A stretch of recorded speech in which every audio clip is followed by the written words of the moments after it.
Tenga la bondad de buscar en su Biblia el libro de Nehemías capítulo 4. En un momento leeremos algunos versículos, pero deseo que vea la parte final del verso 6, porque el pueblo tuvo ánimo para trabajar. Permítame enfatizar algo muy importante. Cualquier trabajo que hagamos para Dios siempre tendrá que enfrentar la oposición de Satanás. Cuando los hijos de Dios dicen, levantémonos y construyamos, Satanás y sus demonios dicen, levantémonos y detengámoslos. Y en el libro de Nehemías tenemos un claro ejemplo de cómo el diablo trató de oponerse a la obra de Dios, poniendo en ridículo a Nehemías y a su gente. No se olvide que el ridículo es una herramienta diabólica, pero Satanás tiene otras herramientas, otros métodos para oponerse al trabajo de Dios. Por eso hoy quiero hablar de cómo enfrentar el desánimo. Bien, veamos Nehemías 4, los versos del 7 al 10.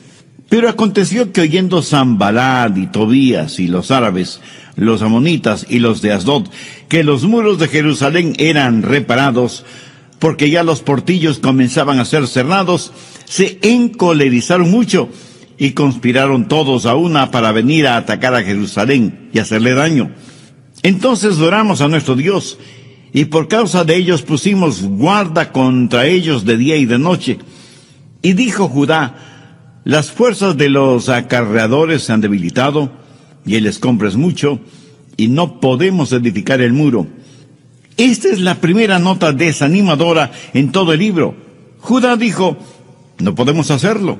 No podremos terminar lo que hemos empezado. No podremos reconstruir el muro. Mire el verso 11. Y nuestros enemigos dijeron, no sepan ni vean, hasta que entremos en medio de ellos y los matemos y hagamos cesar la obra. Quiero que pensemos primero en la maldición del desánimo y segundo en la causa del desánimo. Yo creo que junto con el ridículo, el desánimo es también una herramienta de Satanás. Algunos piensan que es la principal arma de Satanás. Se cuenta que un día el diablo estaba rematando su caja de herramientas, que contenían herramientas tales como el orgullo, la ociosidad, la arrogancia, la envidia, los celos, el adulterio, la mentira, y en fin, todas esas cosas. Herramientas. Pero sobre una herramienta había una nota que decía, no está de venta. Y alguien le preguntó al diablo, ¿qué clase de herramienta es esa y por qué no está de venta? Y el diablo le contestó, pues porque no puedo darme el lujo de vender esta herramienta. Es la más importante para mí. Y se llama desánimo. Y le preguntaron nuevamente, ¿y por qué es tan importante? Y Satanás contestó, bueno, con esta herramienta puedo forzar mi entrada en el corazón de los seres humanos y una vez que estoy adentro puedo hacer todo lo que quiera hacer. Por eso el desánimo es mi herramienta principal. Sé que se puede hacer daño con el desánimo y más daño con el desánimo que con ninguna otra cosa y que aquellas personas que consideramos buenas pueden ser víctimas del desánimo. Y si usted no tiene cuidado, también puede ser asaltado por el desánimo. Mire Nehemías 4:10. Y dijo Judá, las fuerzas de los acarreadores se han debilitado y el escombro es mucho y no podemos edificar el muro. Tal vez usted me pregunta, bueno, ¿y quién fue Judá? Era la tribu principal, la tribu que tenía el liderazgo, la tribu de la cual saldría el linaje del Señor. Y esta tribu fue la que dijo, no se puede hacer. Lo repito, aún las mejores personas pueden ser desanimadas. Cuando usted está desanimado, el diablo está en su rastro asegurándose de que la maldición del desánimo caiga sobre usted. Pero muchos se estarán preguntando, ¿cuál es la causa del desánimo? En este pasaje bíblico, los versos 10 y 11, hay por lo menos 3 causas evidentes para el desánimo: cansancio, fastidio y amenazas. Ahora, cuando usted está cansado, está hastiado y es amenazado, le puedo asegurar que se desanimará. Note que ellos que estaban trabajando, y trabajando muy duro, por lo que en medio de la labor se sintieron cansados. Pero no estaban tan cansados físicamente, sino emocionalmente, frente a la presencia y la amenaza del enemigo. En el verso 6 se nos dice que terminaron el muro hasta la mitad de su altura. ¿Ha notado que cuando un grupo humano se prepara para hacer algo, todos están entusiasmados, emocionados? Y cuando estamos próximos a finalizar la obra, todos deben agradecer y alabar a Dios. Pero ¿sabe cuál es el tiempo más peligroso en este proceso? Es cuando se está a mitad del camino. ¿Qué es cuando uno puede sentirse desanimado? Tal vez usted y sus hijos o sus amigos han subido una montaña. No parece ni tan alta ni tan lejana. Pero cuando comienza a subirla y más o menos a mitad del camino, usted mira hacia atrás, mira hacia abajo, mira hacia arriba y dice, creo que es tiempo de regresar. A mitad del camino, usted ya está cansado. Y los estudios y estadísticas muestran que la edad media es la edad del desánimo. ¿Sabía que muchos hombres y mujeres tienen dificultades cuando llegan a esa extraña época conocida como la Edad Media? Y los chistes abundan acerca de lo que nos sucede en la Edad Media. Si usted le pregunta a una mujer de más de 50 años qué edad tiene, le puedo asegurar que le contestará que está en la Edad Media. Esa es la edad en la que podemos meternos en problemas. Fue durante esa edad que el rey David tuvo problemas, durante la Edad Media. En la reconstrucción del muro, alguna gente estaba agotada, cansada físicamente, y cuando usted está cansado físicamente, el diablo va a estar tras su huella. Le corresponde a usted el mantenerse físicamente fuerte, alerta, despierto. Duerma las horas necesarias, tome vitaminas, aliméntese saludablemente, haga ejercicios, practique algún deporte, haga lo que tenga que hacer para que el diablo no le sorprenda cansado. Un filósofo francés dijo lo siguiente: tengo tanto que hacer hoy que sencillamente me voy a ir a dormir. Entonces, vea usted, primero estaban cansados.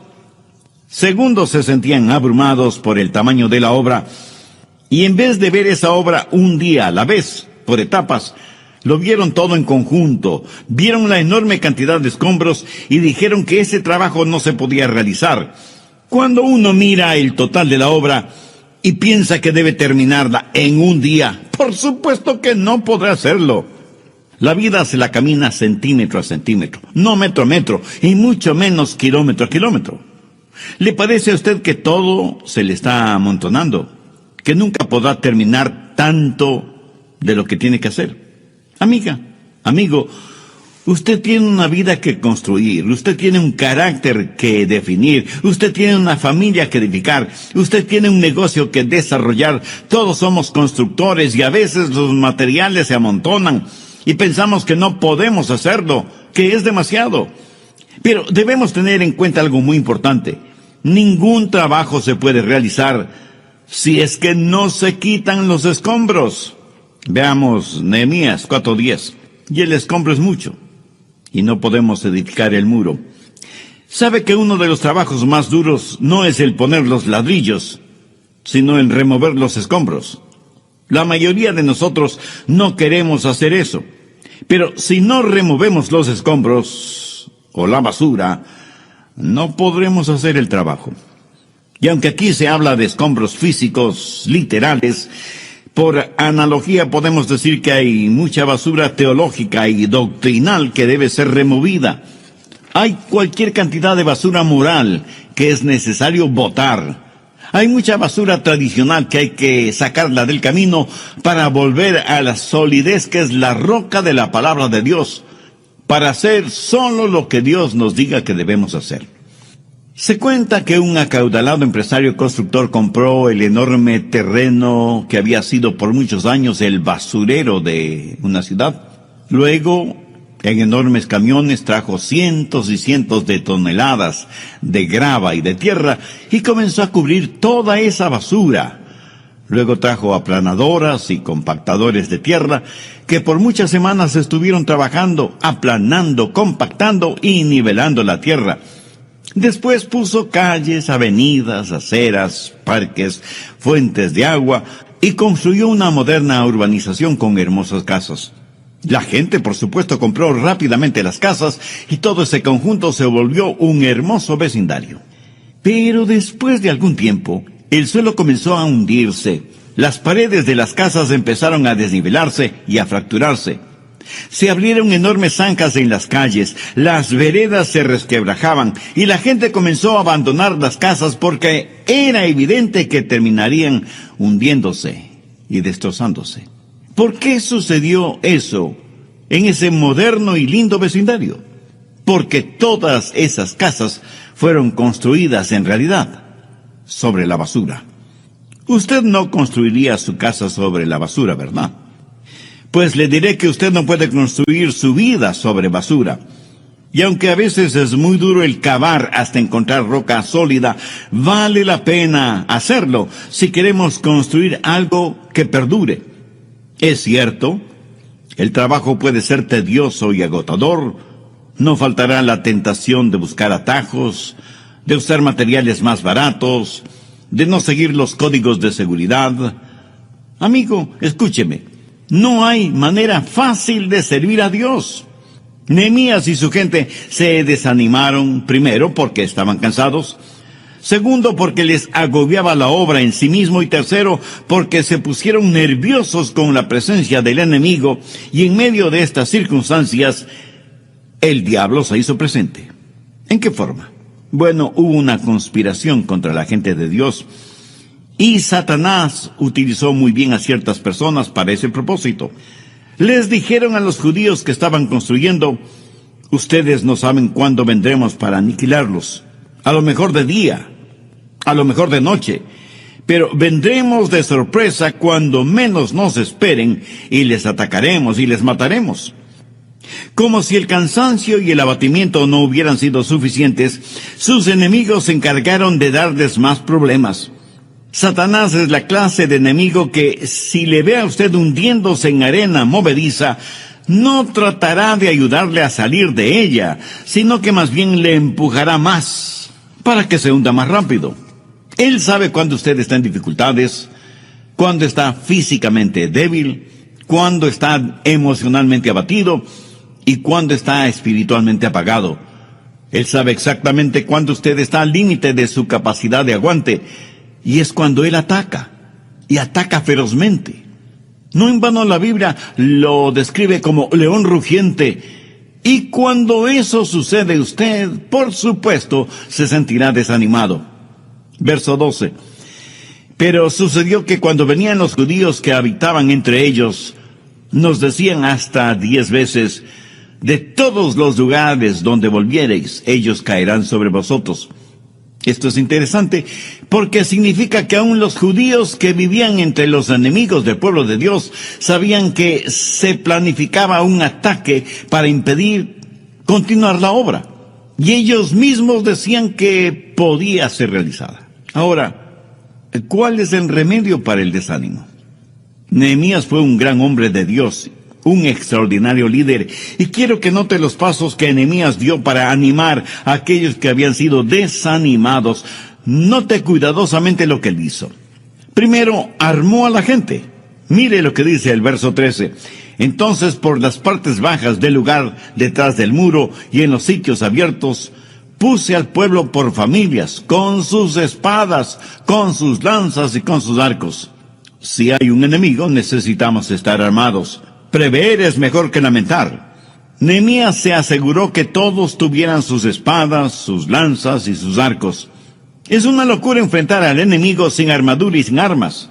Busque Efesios 6:11. Vestíos de toda la armadura de Dios, para que podáis estar firmes contra las acechanzas del diablo. ¿Sabe cuál es su armadura? Conoce las armas que Dios le ha dado para que pueda enfrentar al enemigo. Nuestras armas no son carnales, pero como son de Dios, son poderosas para destruir fortalezas maléficas. Entonces, lo primero que hizo Nehemías fue armar a su gente. Y yo quiero prepararle a usted para que esté listo para el impacto con el enemigo. Nehemías fue un gran líder. y vio la necesidad de que su gente estuviera armada. Segundo, animó convencidamente a su gente. Verso 14. Después miré y me levanté y dije a los nobles y a los oficiales y al resto del pueblo: no temáis delante de ellos. Acordaos del Señor grande y temible. No le fascina eso. Les dijo: no tengan temor, no se desanimen. Recuerden quién es nuestro Dios. Y si Dios con nosotros, ¿quién contra nosotros? El Señor es nuestro ayudador y no debemos temer lo que puedan hacernos los hombres. Esperemos en Dios y Él renovará nuestras energías. Amiga, amigo, ¿está usted desanimado, cansado, temeroso, abatido? Piense en el Señor. Y si no sabe por qué se siente así, permítame sugerirle una posible causa. Ha dejado de mirar y de confiar en el Señor. Piénselo. ¿Ha contemplado el rostro del Señor últimamente? ¿Sabe lo que es ver a Jesús en medio de la tormenta? ¿Sabe lo que Nehemías le diría en esos momentos? Acuérdate del Señor, contempla su rostro. Quiero que sepa que Jesús sigue manejando el timón y no hay pánico en el cielo, solo planes. Y lo que quiera que hagamos como miembros de una iglesia, siempre debemos recordar a Dios. Aquí bien vale la pena citar las palabras de Pablo en Romanos 8:13. Si Dios por nosotros, ¿quién contra nosotros? Entonces, ¿qué hizo Nehemías? Armó a su gente y les infundió ánimo y valor. Veamos ahora la segunda parte del verso 14. Y pelead por vuestros hermanos, por vuestros hijos y por vuestras hijas, por vuestras mujeres y por vuestras casas. Nehemías sabía tocar el corazón de su gente y animarles para la labor, y ayudándoles a ver la importancia de la misma. No estaban simplemente reconstruyendo un muro o reparando puertas, estaban reconstruyendo y peleando por algo que les era sumamente querido: el hogar, la familia, la comunidad. ¿Qué hace usted por su familia, por su hogar, por usted mismo? No podrá hacer nada de valor eterno por nadie si no tiene a Cristo en su corazón. Desde el programa anterior estamos estudiando la vida de Nehemías para saber cuál es el remedio para el desánimo. Nehemías dio pasos muy concretos al respecto. Primero, armó a su gente dándoles espadas, lanzas y arcos, a más de las herramientas que tenían para el trabajo que iban a realizar. Segundo, animó convencidamente a los judíos que le iban a ayudar en la reconstrucción del muro y de las puertas de Jerusalén. Escúcheme, en nuestros países, a nosotros los cristianos, no nos queda mucho tiempo de libertad para testificar, para obrar, para marcar la diferencia. Es poco menos que increíble lo que autoridades liberales y ateas están haciendo para irnos quitando poco a poco nuestras libertades religiosas. Y cuando reconstruimos los deteriorados muros de la moral, de la ética, del sentido común, no solo estamos reconstruyendo muros, estamos reconstruyendo vidas, familias, hogares. Y algunos me dirán: Pastor Rogers, no es nada emocionante el construir paredes y no es nada fácil el levantar fondos para construir algo. ¿Sabe? Estoy totalmente de acuerdo con usted, pero permítame decirle algo muy personal. Cuando construyo algo, yo no estoy pensando en mí. Estoy pensando en mi familia, mi esposa, mis hijos, mis nietos. Estoy pensando en los innumerables hermanos y hermanas que tengo en Cristo. Estoy pensando en mis vecinos, de manera especial aquellos que todavía no conocen al Señor Jesucristo como Salvador personal. En otras palabras, estoy pensando siempre en mi prójimo, porque considero que como cristianos estamos en el negocio de representar a Cristo para que transforme vidas. Y creo que eso es lo que Nehemías está diciendo. Miren más allá de los muros, de las puertas. Miren el propósito de la obra. Tenemos un trabajo que hacer. Y no estoy hablando de ladrillos y cemento. Estoy hablando de personas de carne y hueso. Nehemías animó a su gente. Y oro para que yo, este mismo momento, esté animando a muchos de ustedes. ¿Se puede imaginar lo que sucedería si todos los cristianos en todas partes del mundo se animaran, se entusiasmaran, vieran la labor que tiene que ser realizada y se decidieran a ocupar el lugar que les corresponde en la labor que hay que hacer.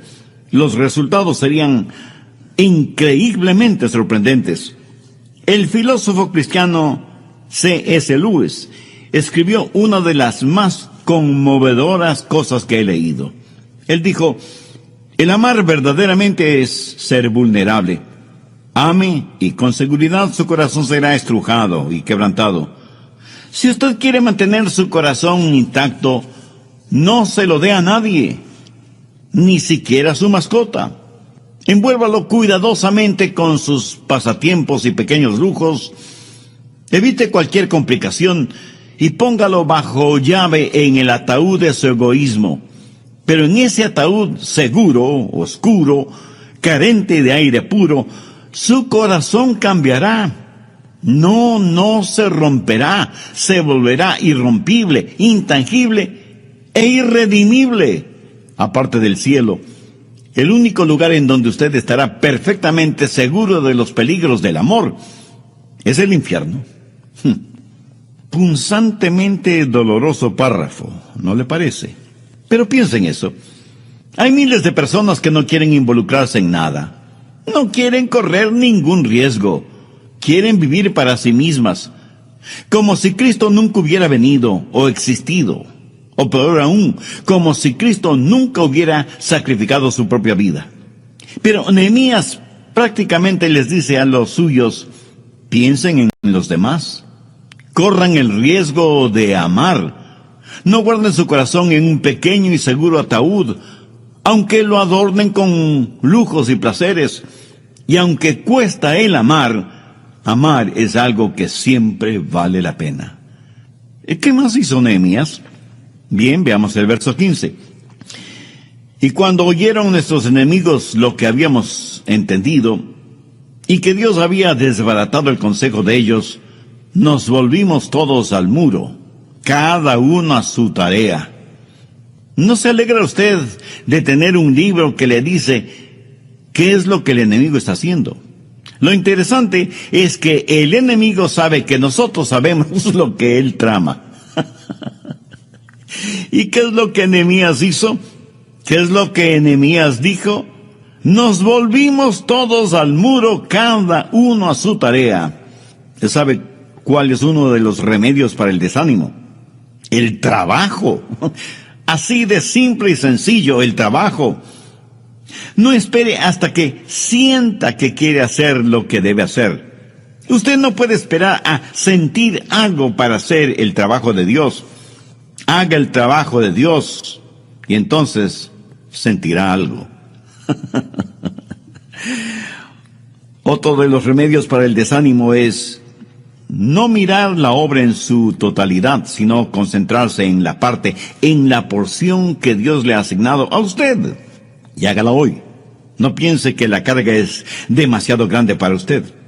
Pudiera ser que usted no sea lo suficientemente grande como para llevar esa carga, pero Dios le dará la fortaleza necesaria para llevarla. ¿Pero qué más hizo Nehemías? Verso 16. Desde aquel día la mitad de mis siervos trabajaba en la obra, y la otra mitad tenía lanzas, escudos, arcos y corazas. En otras palabras, tenían sus herramientas de trabajo en una mano y en la otra sus armas para la batalla, construyendo y batallando al mismo tiempo. Y así debe ser una genuina iglesia del Señor. Tristemente hay iglesias que tienen temor de hablar contra el pecado, contra lo malévolo, contra las perversiones y abominaciones de cualquier tipo.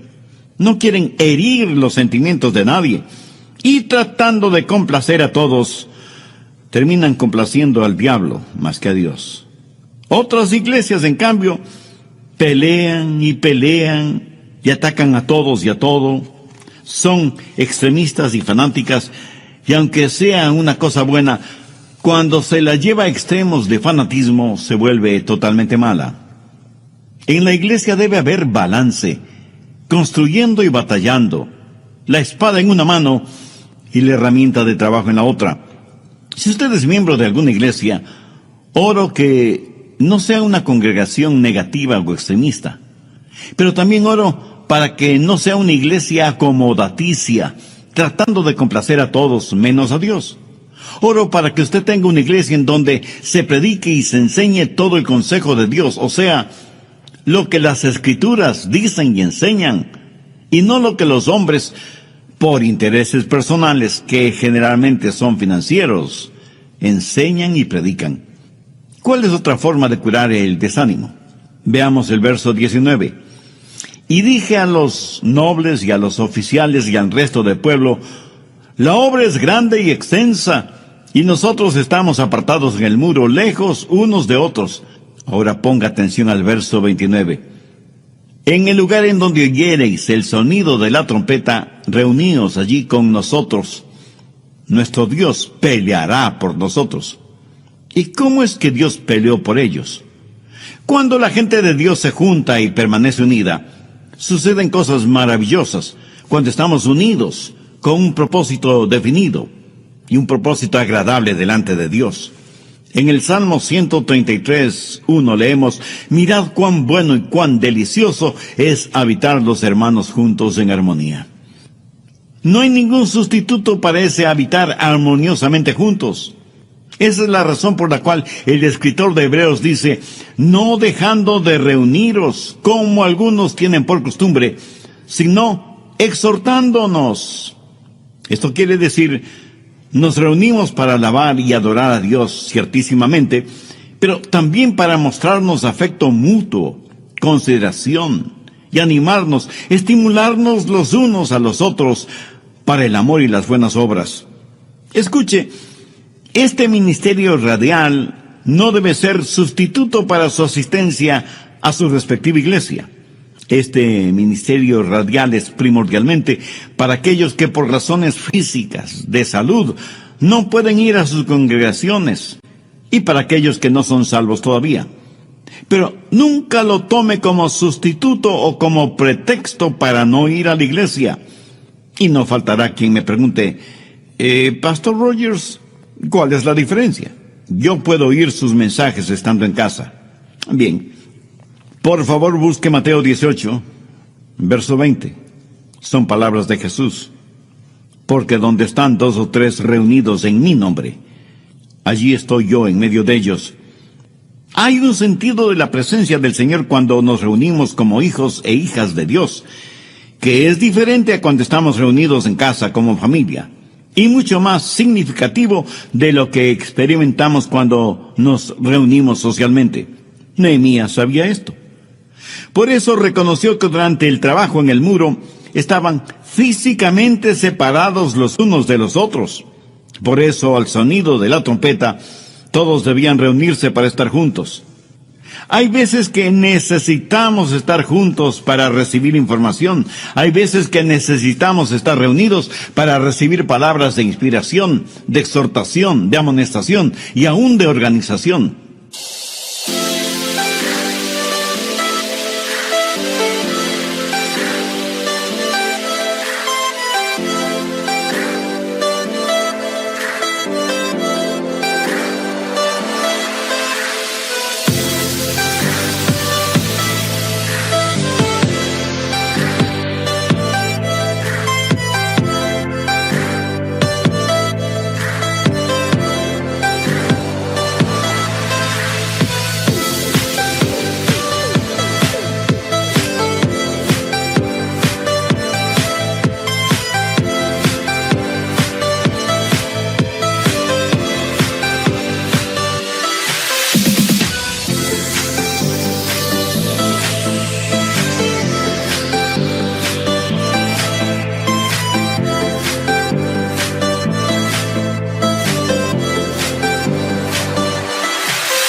Escuché de un joven que estaba enamorado de una muchacha y le escribió una carta diaria por 2 años. Pensó que esa era una buena manera de cortejarla. Una carta de amor cada día por 2 años. ¿Sabe lo que pasó? ella terminó casándose con el cartero. Es que no hay sustituto para aquello de estar ahí. No hay sustituto para el contacto personal. ¿Para qué reunirnos? Para exhortarnos los unos a los otros, para animarnos mutuamente cuando estemos desanimados. Y si alguien me pregunta si alguna vez he estado desanimado, debo confesar que algunas veces he estado cansado en el trabajo, pero no del trabajo. Y quiero que entienda bien esto, porque muchas veces podemos cansarnos en el trabajo, pero no cansarnos del trabajo que realizamos. Las dos cosas son totalmente diferentes. En lo personal, cuando estoy cansado en el trabajo y algún miembro de mi familia o alguna persona en la iglesia me dice, Adrián o pastor, estoy orando por usted, eso me anima más de lo que usted se puede imaginar. Y como yo lo entiendo, no creo que es solo una bonita sugerencia o una buena idea aquella de estar juntos, de congregarnos. Yo creo que es un mandamiento, porque es algo que como hijos de Dios debe distinguirnos. ¿Qué más hizo Nehemías? Veamos los versos 21 al 23. Nosotros pues trabajábamos en la obra, y la mitad de ellos tenían lanzas desde la subida del alba hasta que salían las estrellas. También dije entonces al pueblo, cada uno con su criado permanezca dentro de Jerusalén, y de noche sirvan de centinela y de día en la obra. Y ni yo, ni mis hermanos, ni mis jóvenes, ni la gente de guardia que me seguía, nos quitamos nuestro vestido. Cada uno se desnudaba solamente para bañarse. ¿Qué significa todo esto? Entre otras cosas, que Nehemías, después de haber dado armas a su gente y haberles animado y desafiado, también les amonestó, les advirtió que tengan cuidado, les dijo que no debían estar deambulando fuera de la muralla una vez que ha caído la noche. ¿Lo ve? Hay un hermoso balance en lo que Nehemías hizo. Hizo lo mismo que hizo Pedro cuando dijo, sed sobrios y velad, porque vuestro adversario el diablo, como león rugiente, anda alrededor buscando a quien devorar. Nehemías les puso sobre aviso, les advirtió acerca del enemigo. Yo sé que el diablo quiere detener la obra de Dios, y él está listo para hacerlo a la menor señal de nuestro desánimo. Me gusta lo que un hombre le dijo a su amigo en relación con cierta responsabilidad. No la dejes, no te calles, no retrocedas hasta que la hayas terminado por completo. Yo creo que ese fue el consejo de Nehemías, no solo para su gente en el Antiguo Testamento, sino también para nosotros en este siglo en el cual vivimos. Seamos sobrios y vigilantes. Mantengamos nuestras rodillas en tierra y nuestra mirada en Jesús y en su palabra. Mantengamos vivo y efectivo el amor entre nosotros. Seamos temerosos del pecado y nunca dejemos de lado la armadura de Dios. No seamos descuidados. No tratemos las cosas de Dios a la ligera o con apatía. Creamos en Dios y a Dios. Y si así lo hacemos como hijos suyos, veremos realizados grandes acontecimientos. La cosa más emocionante de la vida es ser parte de una iglesia cristiana, bíblica, cristocéntrica y neotestamentaria. Una iglesia que tiene una labor y que la ejecuta con una espada en una mano y con una herramienta en la otra. Y por encima de todo esto, la gloria de Dios. ¡Qué poderosa arma es en las manos santas de Dios una iglesia neotestamentaria! Yo no sé de usted, pero en lo que a mí se refiere, yo estoy feliz de estar eslabonado a una causa que vale la pena. Tantas y tantas personas no hacen más que trabajar para ganar el sustento que le permitirá seguir trabajando para seguir ganando el sustento. Es un triste círculo vicioso. Solo Dios puede dar significado y propósito a lo que hacemos, porque lo hacemos como para Dios, no como para los hombres. Ernesto Hemingway fue un extraordinario escritor, ganador del Premio Nobel de Literatura, quien terminó suicidándose. Él escribió una de las más trágicas declaraciones que jamás haya leído, y la voy a citar textualmente. Dijo, La vida no es más que un sucio truco, un corto viaje de la nada hacia la nada. No hay remedio para nada en la vida.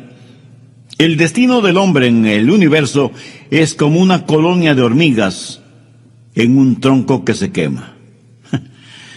¿Cómo contrastan estas palabras con lo que Jesús dijo? Yo he venido para que tengan vida y para que la tengan en abundancia. Amigo, yo no soy una hormiga en un tronco ardiendo. Soy un hijo de Dios, destinado para estar en la gloria. Y que en el trayecto desde aquí hasta allá estoy teniendo un tiempo realmente maravilloso. Es más, yo sería un cristiano aunque no hubiera ni cielo ni infierno, solo por el placer de conocer al Señor Jesucristo en esta vida. Si usted está cansado de sentirse como una hormiga en tronco ardiente, ¿qué tal si le digo que usted es de sangre real, es un hijo de Dios y coheredero con Cristo de todo cuanto existe en el universo? Esto será una realidad en usted si tiene a Cristo en su corazón. Si aún no le conoce como su Salvador personal, no quisiera hacer esa decisión ahora mismo. Yo voy a orar una sencilla oración para que le sirva de guía. Eterno Dios, te doy gracias por este mensaje que he tenido la oportunidad de escuchar. Gracias por abrir mi entendimiento espiritual. Me reconozco pecador delante de ti y vengo en busca de tu perdón y tu ayuda. Señor Jesús, tú eres el Hijo de Dios que pusiste tu vida como pago por la culpa de mis pecados. Ten la bondad de ser mi Salvador y mi Señor desde este momento. Te recibo en mi corazón. Perdóname, límpiame, sáname, sálvame y ayúdame a ser la persona que tú quieres que sea. En tu nombre lo pido.